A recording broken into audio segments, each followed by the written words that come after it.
वरदं विष्णुं शशिवर्णं चतुर्भुजं प्रसन्नवदनं ध्याये सर्वविघ्नोपशान्ते गुरुब्रह्मा गुरुविष्णु गुरुदेवो महेश्वरा குரு சாட்சாத் பரபிரம்மா தஸ்மை ஸ்ரீ குருவே நமக. ஃபர்ஸ்ட் ஸ்கந்தம் 10வது அத்தியாயம். போன அத்தியாயத்தில் பீஷ்மர் முக்தி அடைஞ்சதை பற்றியும் அவர் பகவானை நோக்கி பண்ண ஸ்துதியையும் நம்ம அனுபவித்தோம். இப்போ மேற்கொண்டு பார்க்கலாம். தர்மர் அறநெறியிலேயே வாழ்க்கையை நடத்தினவர். அவர் துரியோதனர்களை கொன்னுட்டோமேன்னு ரொம்ப மன வருத்தத்தோடு இருந்தார். அவர் அரச போகங்கள் எதிலையுமே பற்றில்லாம வைராக்கியத்தோடு இருந்தார். அப்படிப்பட்டவர் தன் தம்பிகளோட எப்படி அரசாட்சி புரியறதுங்கிற ஒரு மாபெரும் செயலை செஞ்சார் அப்படின்னு சௌனகாதிகர்கள் சூதரை பார்த்து கேட்கிறார். அப்ப சூதர் சொல்றார், பாண்டவ கௌரவ உட்பூசல்னால என்னாச்சு, அந்த குலமே அழிஞ்சு போகிற நிலைக்கு வந்தது. ஆனா பரீட்சித்துங்கிற குழந்தையான குருவம்ச வேரை காப்பாத்தி பகவான் கிருஷ்ணர் அந்த குலத்தை திருப்பி தழைக்க செஞ்சார். அப்புறம் தர்மரை அரசபீடத்தில் அமர்த்தினார். இந்த 2 செயல்களுமே கிருஷ்ணரை ரொம்ப சந்தோஷப்படுத்திட்டு தர்மரும் பீஷ்மர் கிருஷ்ணர் இவாள்லாம் சொன்ன அறிவுரையை ஏற்று தான் கர்த்தா அப்படிங்கிற ஒரு பாவனையை விட்டு உண்மை ஞானத்தை புரிஞ்சுண்டு தன்னோட தம்பிமார்களோட ராஜ்ய பரிபாலனத்தை பண்ணிட்டு இருந்தார். அவருடைய ராஜ்யம் எப்படி இருந்ததுன்னா, மேகம் மாதிரி பொழிஞ்சது. ஜனங்கள்லாம் ஆத்தியாத்மிகம், ஆதி பௌதிகம், ஆதி தெய்வீகம், இதனால எந்த ஒரு கஷ்டமும் இல்லாம இருந்தா. பசுக்கள்லாம் பாலை பொழிஞ்சு அந்த கொட்டில்களையே சேராக்கின்றிருந்தது. அப்போ கொஞ்ச நாளைக்கு பாண்டவர்களையும் சுபத்திரையும் சந்தோஷப்படுத்துறதுக்காக அஸ்தினாபுரத்திலேயே கிருஷ்ணர் இருந்தார். அப்புறம் அங்கிருந்து அவர் கிளம்ப முடிவு பண்ணார். அப்போ அர்ஜுனனும் பீமனும் அவரை ஆலிங்கனம் பண்ணிண்டா. நகுலன் சகாதேவன் அவெல்லாம் இவரை வணங்கினா. சுபத்ர, திரௌபதி, குந்தி, உத்திரை, காந்தாரி, திருதராஷ்டிரன், நகுலன், சகாதேவன், பீமன், இப்படி எல்லாரும், அதை தவிர மற்ற பெண்களும் எல்லாரும் இவர் கிளம்புறார் அப்படின்னு கேட்டுட்டு அப்படியே மயக்கம் போட்டு விழறா. பாண்டவா எப்படி இருந்தா, பகவான்கிட்டயே நட்பு புரிஞ்சுட்டு இருந்தா. அவ பகவானோடையே சாப்பிட்டா, பகவானோடையே படுத்து உறங்கினா, பகவானையே ஆலிங்கனம் பண்ணிட்டு இருந்தா. இப்ப அவர் தன்னை விட்டுட்டு போறாரே அப்படின்னு உடனே அவளுக்கு துக்கம் பெருகி வந்தது. அவ கண்ணிமைக்காம அவரையே பார்த்துருந்தா, அவரையே சுத்தி சுத்தி வந்துட்டு இருந்தா. அப்போ பெண்கள்லாம் ஒரு உறவினர் வீட்டை விட்டு கிளம்பும் பொழுது அழுதா அது நல்ல சுகுணம் இல்லை அப்படிங்கிறத புரிஞ்சுண்டு அவரை மங்களகரமா வழி அனுப்பி வைக்கிறா.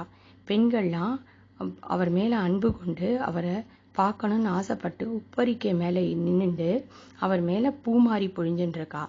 அர்ஜுனன் என்ன பண்ணான, முத்து மாலைகளால் அலங்கரிக்கப்பட்ட ரத்னமான தண்ட உடைய வெண்கொற்றங்குடைய அவருக்கு பரிசா கொடுத்தா. சாத்தியகி, உத்தவர் இவாள்லாம் சாமரம் வீச தேர்ல ஏறி அவர் கிளம்பிண்டே இருந்தார். அப்போ அந்தணர்களின் ஆசி மொழி எங்கேயும் கேட்டு இருந்தது. அப்போ அந்த அஸ்தினாபுரத்து பெண்கள்லாம் அவர்கிட்ட ரொம்ப பிரியமா இருந்தா. அவள்லாம் அவர் கிளம்பும் போது அவரை ஸ்துதி பண்றா. அவ என்ன அவரை புகழ்ந்து கூறுறாங்கிறத இப்ப நம்ம பார்க்கலாம். பிரளய காலத்துல 3 குணங்களுமே பகவானுக்குள்ள அடங்கி இருக்கு. இந்த மகத் முதலிய தத்துவங்களே அவை உருவாவதற்கு காரணமான இந்த மூல பிரகிருதியிலேயே அடங்கி இருக்கு. அந்த பிரளய காலத்துல பகவான் எப்படி இருக்கார், தன்னுடைய ஆத்மாவிலேயே லயிச்சு இருக்கார் அப்படின்னு சொல்றா. அவருடைய சக்தி தத்துவம் தான் இந்த பிரகிருதி. பிரகிருதின்னு என்ன, மாயை. மாயை கொண்டுதான் அவர் இந்த உலகத்தை படைச்சு காத்து அழிக்கிறார். அந்த மாயை கொண்டுதான் ஜீவன்கள் எல்லாம் மயங்க செய்கிறார். ஆனா இந்த மாயையிலேந்து வெளியில வரத்துக்காக தான் வேத சாஸ்திரங்களையும் தோற்றுவித்தார். பிராணனையும் புலன்களையும் அடக்கின சான்றோர்கள் என்ன பண்ணுவா, அவருடைய திருவடிகளிலேயே தன் மனசை செலுத்துவா. யார் அவரிடம் பக்தி பண்றாளோ அவளுடைய மன அழுக்கெல்லாம் போயிடும். இந்த கிருஷ்ணனானவன் விளையாட்டாவே இந்த உலகத்தை படைச்சு காத்து அழிக்கிறான்.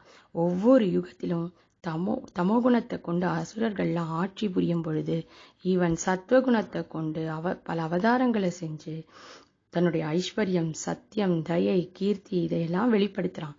இந்த கிருஷ்ணன் பிறந்த அவதாரம் பண்ணதுனாலதான் யதுவம்சத்துக்கே பெருமை. இந்த துவாரகை என்ன சொல்றா, தேவலோகத்துக்கும் மேல புகழ் வாய்ந்ததுன்னு சொல்றா. ஏன் சொல்றா, இங்க இருக்கிற மக்கள்லாம் இந்த கிருஷ்ணருடைய அருட்பார்வையும் புன்னகையும் பார்த்து கொண்டே இருந்தா.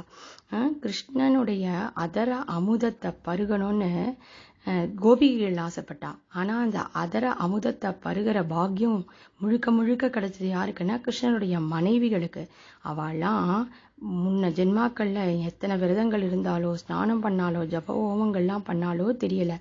ருக்மிணி, ஜாம்பவதி, நாக்னஜிதி இந்த பெண்கள் எல்லாம் சுயம்பரத்துல சிசுபாலன் போன்ற பகைவர்கள் எல்லாம் வென்று அவர் அழைச்சின்னு வந்திருக்கார். அவர் நரகாசுரனை கொண்டு 16,000 பெண்கள் அவனால் அழைக்கப்பட்டிருந்தது. அத்தனை பெண்களையும் அழைச்சின்னு வந்து தனித்தனி மண்டபத்துல வச்சு அவளையெல்லாம் திருமணம் பண்ணிக்கிறார். அவர் பாரிஜாத மலர்கள் போன்ற மலர்கள் எல்லாம் கொடுத்து அந்த பெண்களை சந்தோஷப்படுத்தின்னு இருந்தார். அந்த பெண்களால தான், அவருடைய மனைவிகளான அந்த பெண்களால தான் இந்த பெண் குலமே புகழ்ந்து பேசப்படுறது அப்படின்னு அந்த நகரத்து பெண்கள்லாம் இவரை ஸ்துதி பண்றா. இதை கேட்டுட்டு பகவான் வந்து புன்னகையோட கூடிய தன்னுடைய கடாட்சத்தால அவளை அனுகிரகம் பண்ணிட்டே போறார்.